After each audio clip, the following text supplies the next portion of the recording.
Namaku Rina. Umurku 27 tahun. Aku berasal dari sebuah desa kecil di Jawa Timur. Hidupku sederhana, bahkan bisa dibilang pas-pasan. Sejak kecil aku sudah terbiasa kerja keras, bantu orang tua di sawah, sambil jaga adik-adikku yang masih kecil. Setelah menikah, aku sempat merasa hidupku bakal membaik, tapi ternyata laki-laki yang dulu aku cintai setengah mati, malah tegas selingkuh dan nikah lagi diam-diam. Aku dan anakku ditinggal tanpa penjelasan. Hanya surat talak dan sisa uang 200.000 yang ditinggal di atas meja makan. Aku sempat depresi, tapi hidup nggak bisa berhenti di situ. Aku masih punya anak kecil yang butuh makan, butuh sekolah, dan butuh masa depan. Akhirnya aku putuskan buat merantau jadi TKW ke Arab Saudi. Bukan keputusan mudah, tapi aku pikir mungkin inilah satu-satunya jalan biar aku bisa bangkit dan hidup lebih baik. Aku titipin anakku ke ibuku di kampung, sambil berjanji dalam hati, suatu hari nanti aku akan pulang dengan bangga, bawa rezeki yang cukup buat bahagiain mereka semua. Setelah proses yang panjang dan melelahkan, dari pelatihan, pengurusan paspor, dan berbagai dokumen lain, aku akhirnya dapat penempatan di Riyadh. Aku kerja di rumah keluarga kaya, rumahnya besar banget, bertingkat 2, penuh marmer, ada taman, bahkan kolam renang di halaman belakang. Majikanku, namanya Tuan Faisal. Orangnya kalem, sopan, dan terkesan pendiam. Umurnya sekitar 40-an. Sedangkan istrinya, Nyonya Salma, masih muda, mungkin umurnya baru 30 awal. Cantik, tinggi, kulitnya putih bersih.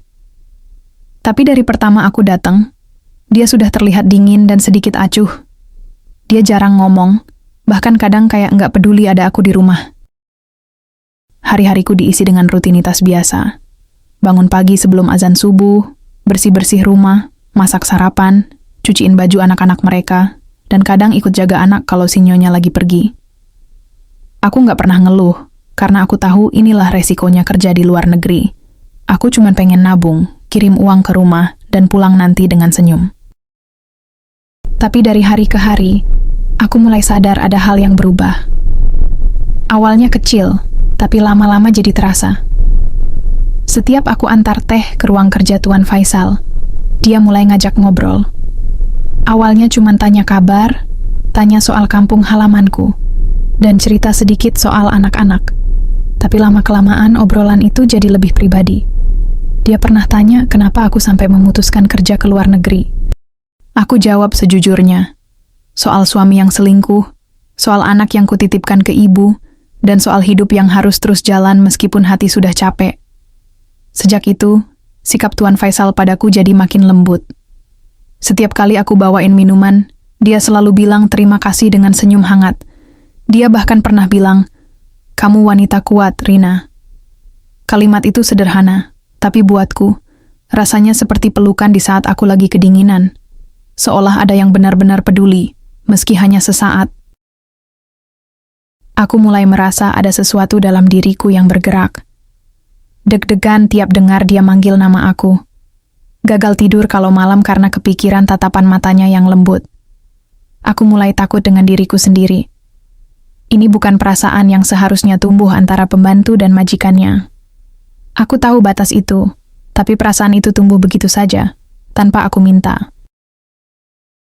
Aku sempat curhat ke sesama TKW lain lewat chat. Temanku bilang, hati-hati, jangan sampai kejebak, karena banyak kisah kayak gini berakhir buruk.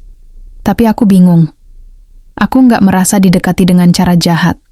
Tuan Faisal nggak pernah menyentuhku, nggak pernah ngomong yang macam-macam. Dia cuma baik, terlalu baik. Dan di dunia yang keras ini, kebaikan kadang bisa bikin hati yang luka jadi berani berharap lagi. Suatu malam, setelah semua penghuni rumah tidur, aku duduk sendiri di dapur, ngelamun. Aku ingat betul. Waktu itu aku lagi nyetrika baju anak-anak sambil dengerin lagu Jawa dari HP kecil yang kupinjam dari temanku. Tiba-tiba dia muncul. Tuan Faisal. Diam-diam. Dia berdiri di pintu dapur, lalu bilang pelan, "Maaf, aku ganggu. Aku cuma pengen nanya. Kamu udah makan malam?" Aku kaget, buru-buru matiin lagu dan berdiri. Aku jawab, Sudah Tuan, terima kasih. Dia senyum. Kalau capek istirahat ya, jangan terlalu memaksakan diri. Setelah itu dia pergi. Tapi hatiku masih tinggal di sana. Aku cuma bisa duduk lagi sambil nahan napas. Jantungku masih berdebar. Malam itu aku sadar, aku mulai menyimpan rasa yang nggak seharusnya. Dan mungkin, diam-diam, dia juga merasakan hal yang sama. Hari itu cuacanya aneh. Langit Riyadh biasanya cerah dan panas, tapi sore itu mendung pekat menyelimuti langit kota. Angin bertiup pelan tapi dingin. Bahkan sempat ada gerimis, hal yang jarang banget terjadi di sana. Aku lagi ngepel lantai ruang tamu ketika anak-anak majikanku berlarian ke dalam karena takut petir. Nyonya Salma sudah pergi sejak siang, katanya ada acara keluarga besar, yang katanya penting banget, dan biasanya kalau sudah keluar begitu, dia bakal pulang larut malam, atau bahkan menginap. Sekitar jam 9 malam, rumah mulai sepi. Anak-anak sudah tidur, lampu-lampu sudah aku matikan satu persatu, tinggal ruang dapur dan kamar belakang yang masih menyala. Aku duduk sebentar, ngelap keringat di dahi, lalu mulai nyuci piring sisa makan malam. Tiba-tiba terdengar suara pintu dibuka dari arah ruang depan. Aku langsung nengok. Deg-degan. Langkah kaki berat menyusul. Dan tak lama kemudian sosok Tuan Faisal muncul di ambang pintu dapur. Bajunya basah, rambutnya juga acak-acakan, kayak baru kehujanan. Aku langsung berdiri kaku. Dalam hati panik, karena jarang banget beliau pulang dalam keadaan seperti itu. Tapi wajahnya terlihat tenang, bahkan tersenyum tipis. "Rina," katanya pelan, "bisa ambilkan handuk?" Aku buru-buru keluar, ambil handuk dari lemari laundry, dan kembali ke ruang tengah. Dia sudah duduk di sofa, melepas jas dan menggulung lengan ke mejanya. Aku serahkan handuknya, dia mengangguk, mengucapkan terima kasih, lalu mengeringkan rambutnya sendiri. Aku hendak kembali ke dapur saat dia kembali memanggilku. "Rina, duduklah sebentar. Aku ingin bicara." Aku terdiam, lalu pelan-pelan duduk di kursi seberang. Suara detak jam dinding terdengar jelas, seolah mempertegas keheningan di antara kami. Dia menatapku beberapa detik sebelum akhirnya berbicara. "Apa kamu betah kerja di sini?" tanyanya. Aku langsung mengangguk. "Iya, Tuan. Saya bersyukur bisa kerja di rumah ini." Dia tersenyum lagi. Tapi ada sesuatu di senyumnya yang berbeda malam itu. Bukan senyum sopan seperti biasa, tapi lebih hangat. Atau mungkin terlalu hangat. Dia menunduk sebentar, memandangi tangannya sendiri, lalu berkata pelan, "Aku selalu perhatikan kamu, Rina. Bukan hanya sebagai pekerja, tapi sebagai manusia yang hebat." Aku tertegun, bingung harus jawab apa. Aku hanya bisa menatap lantai, takut menatap matanya, tapi dia melanjutkan, "Kamu jauh dari keluarga, ninggalin anak demi kerja. Tapi kamu tetap sabar, tetap kuat, tetap sopan. Aku tahu betapa sulitnya semua itu." Aku menelan ludah. Jantungku rasanya berdetak 2 kali lebih cepat. Aku nggak tahu kenapa dia bicara seperti itu, tapi aku tahu arah pembicaraan ini mulai berbahaya. "Salma, istriku. Dia wanita baik. Tapi kami sudah tidak seperti dulu. Pernikahan kami hampa, dingin. Bahkan kami sudah tidak tidur sekamar sejak 2 tahun terakhir." Aku angkat kepala pelan, menatapnya. Bingung harus berkata apa. Tapi dalam hati, aku mulai takut. Takut karena aku tidak bisa membantah kenyataan kalau aku juga punya perasaan yang mulai tumbuh diam-diam. "Maafkan saya, Tuan. Tapi saya hanya pembantu. Saya takut salah paham," ucapku akhirnya. Berusaha menjaga jarak. Dia mengangguk pelan. "Aku tahu ini salah, tapi aku juga manusia, Rina. Aku kesepian, dan aku menemukan ketenangan saat bicara denganmu." Malam itu menjadi malam terpanjang selama aku bekerja di sana. Setelah percakapan itu, aku kembali ke kamar kecilku di lantai bawah. Tapi aku tidak bisa tidur. Kata-katanya terus berputar di kepalaku. Aku bingung. Harusnya aku marah. Harusnya aku merasa dilanggar. Tapi yang ada, aku justru merasa dihargai. Sejak malam itu, hubungan kami berubah. Bukan dalam bentuk fisik, bukan sentuhan atau pelukan, tapi suasananya jadi berbeda. Tatapan matanya saat kami berpapasan jadi lebih lama. Suaranya jadi lebih lembut kalau bicara denganku. Kadang dia meninggalkan camilan kecil di meja dapur, seolah memberiku perhatian kecil tanpa harus terang-terangan. Dan yang paling bikin hati ini goyah, dia mulai meninggalkan catatan kecil di tempat cuci piring. Hanya tulisan-tulisan sederhana seperti, "Terima kasih sudah bekerja keras hari ini," atau "Kamu hebat, Rina." Aku simpan semuanya, bukan karena aku berharap lebih, tapi karena aku haus dihargai. Setelah sekian lama hidup dalam luka, aku akhirnya merasa dilihat sebagai manusia, bukan sekadar pelayan. Tapi di balik semua itu, ada rasa takut yang semakin besar. Takut ketahuan, takut perasaan ini makin dalam.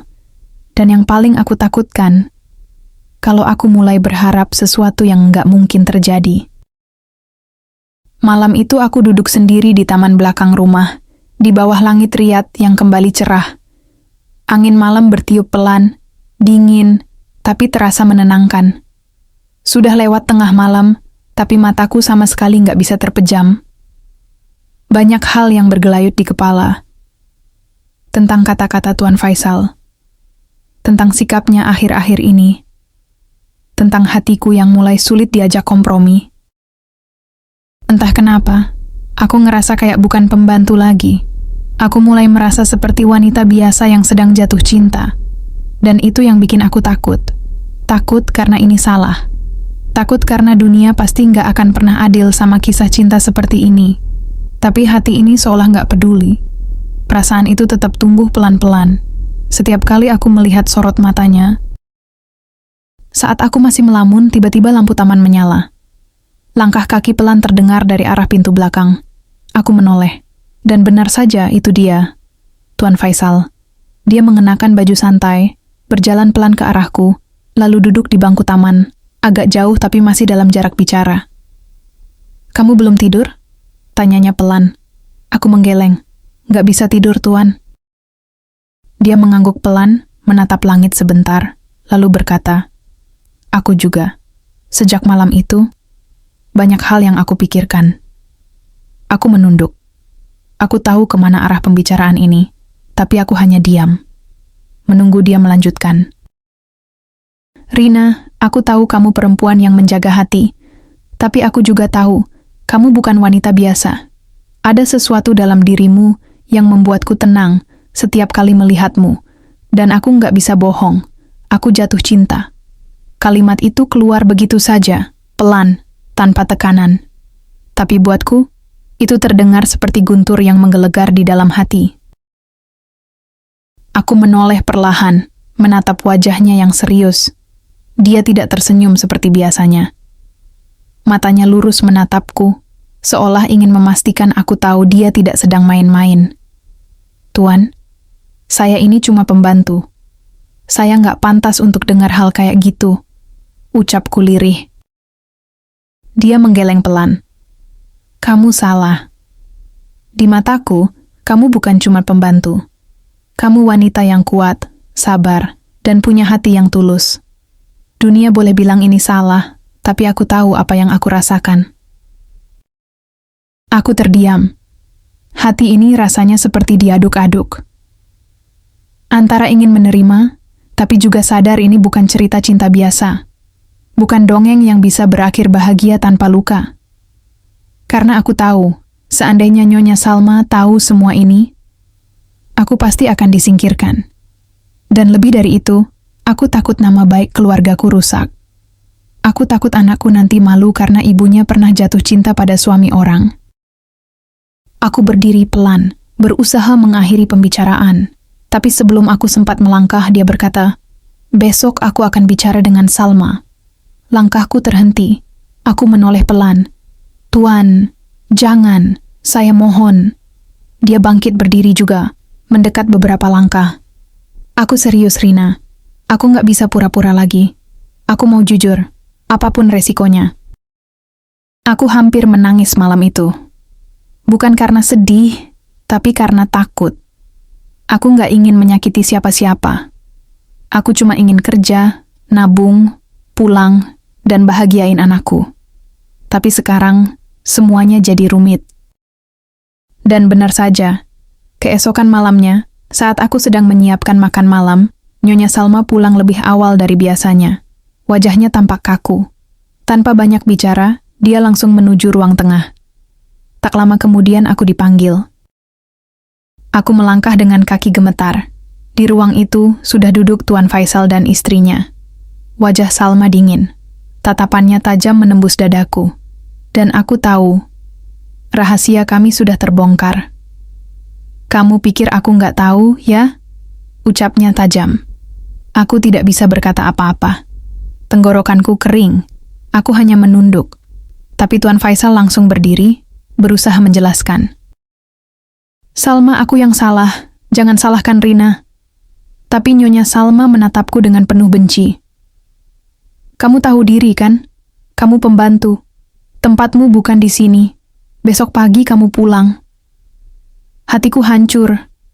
Air mataku jatuh tanpa bisa dicegah.